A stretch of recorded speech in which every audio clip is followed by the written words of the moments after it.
14 साल बच्चे जवाद के लिए एक खसूसी तकरीब का एहतमाम किया गया था कि इस तकरीब में ना नूरदाद के चेहरे पर मुस्कुराहट थी, ना उसकी फैमिली के चेहरे पर मुस्कुराहट थी, बल्कि हर कोई वहां पर बहुत ज्यादा दुखी, उदास और पुरनम आंखों के साथ नजर आ रहा था। ऐसा क्यों हुआ, आज के वीलॉग में हम इस पर बात करेंगे। जवाद मर्दान के एक गांव रुस्तम खान का रिहायशी था। 14 साल उसकी उम्र थी, 9वीं जमात का तालिब इल्म था। वो स्कूल जाने के लिए जब सड़क पे पहुंचा तो एक तेज रफ्तार गाड़ी ने उसको हिट कर दिया। उसको हेड इंजरीज हुई और इतनी ज्यादा सीवियर हुई कि वो कोमा में चला गया। उसके घर वालों को इतला दी गई। उसके घर वाले उसको लेकर कभी एक अस्पताल जाते, कभी दूसरे हॉस्पिटल जाते, लेकिन हर जगह से उन्हें मायूसी की खबरें मिल रही थी। जिसके बाद डॉक्टर्स ने जवाद को वेंटिलेटर पर शिफ्ट करने का प्रोग्राम बनाया।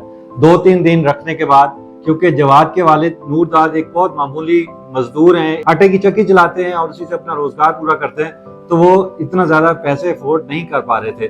जिसके बाद डॉक्टर ने उन्हें कहा कि अगर आप चाहें तो हमारे मर्दान में 5 ऐसे पेशेंट्स हैं, 5 ऐसे जवान हैं जिनको आंखों की जरूरत है, जिनको जिगर के ट्रांसप्लांट की जरूरत है और जिनको गुर्दों का आर्जा लाहिक है।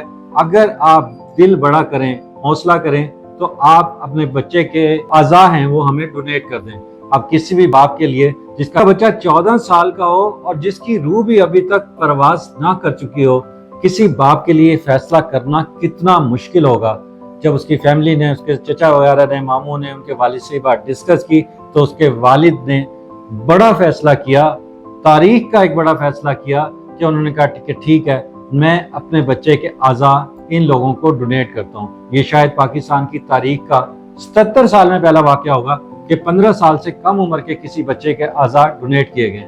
आपको ये भी बताते चलें कि पाकिस्तान में ट्रांसप्लांट का आगाज 2023 से हुआ था, जब एक 57 साल रिफत ताज नामी खातून ने अपने बिस्तरे मर्ग पर अपने जिस्म के अज़ा डोनेट करने का ऐलान किया था। रावलपिंडी में ये प्रोसीजर हो रहा है जहां पर लोगों को जिंदगी दी जा रही है। वो दूसरों की आंखों से दुनिया देख रहे हैं, उनके गुर्दे काम कर रहे हैं, उनको जिंदगी मिल रही है। इसी हवाले से जब ये तकरीब रखी गई तो जो इसका मैंने शुरू में आपसे जिक्र किया था कि ये तकरीब अगरचे किसी को खराज तहसीन पेश करने के लिए की गई थी, मगर क्योंकि वो बच्चा खुद दुनिया में मौजूद नहीं था, इसीलिए हर शख्स जो है वो बहुत ज्यादा उदास था। ये KPK की तारीख का पहला वाकया था कि जब कुर्सी सदारत पर, वो कुर्सी जो वजीर आला के लिए मखसूस होती है, किसी आम शख्स को पहली मर्तबा उस कुर्सी पर बिठाया गया और वजीर आला उसके साथ वाली कुर्सी पर बैठे।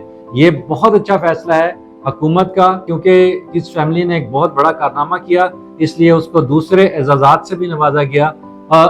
इस जो गांव है इनके गांव को, जो रुस्तम खान है, उसका एक अस्पताल और उसकी एक सड़क भी जो है वो जवाद खान के नाम से मंसूब की जा रही है। इसके अलावा जवाद की पूरी फैमिली को उम्रे के लिए अनकरीब भेजा जाएगा, जहां वो उम्रे की सादत हासिल करेंगे और अपने बच्चे की मग़फ़िरत के लिए दुआ भी करेंगे अल्लाह के घर जाके। लेकिन जो उसने कारनामा किया है तो उसका वो कारनामा ही उसकी बख्शिश के लिए काफी है। बहरहाल इसके अलावा एक और बड़ा कारनामा जो किया गया है, जिससे ये जवाद ताहयात जो है वो जब तक पाकिस्तान इंशाल्लाह कायम रहेगा, जो कहती दुनिया तक रहेगा, उस वक्त तक जवाद का नाम भी जिंदा रहेगा।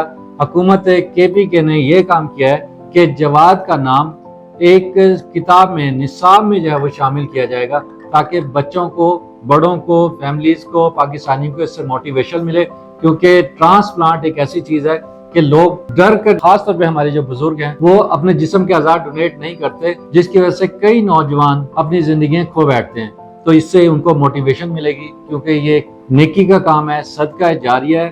तो हम सबको भी चाहिए ऐसे प्रोजेक्ट को जो है वो प्रमोट करें और लोगों की हौसला अफजाई करें, ताकि ज्यादा से ज्यादा लोग अपने जिस्म के एहतियात, जब वो जिंदगी के आखिरी मराइल में हों, आखिरी स्टेज पर हों, बिस्तर मर्ग पर हों, तो अपने एहतियात डोनेट करें ताकि दूसरे लोगों को जिंदगी मिल सके। हम सलाम पेश करते हैं जवाद को, उसके वालिद नूरदाद को और उसकी पूरी फैमिली को।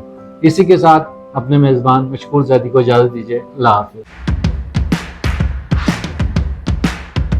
नाज़रीन गिरामी, कबल आपसे एक गुजारिश है कि हमारे चैनल को सब्सक्राइब कर लें।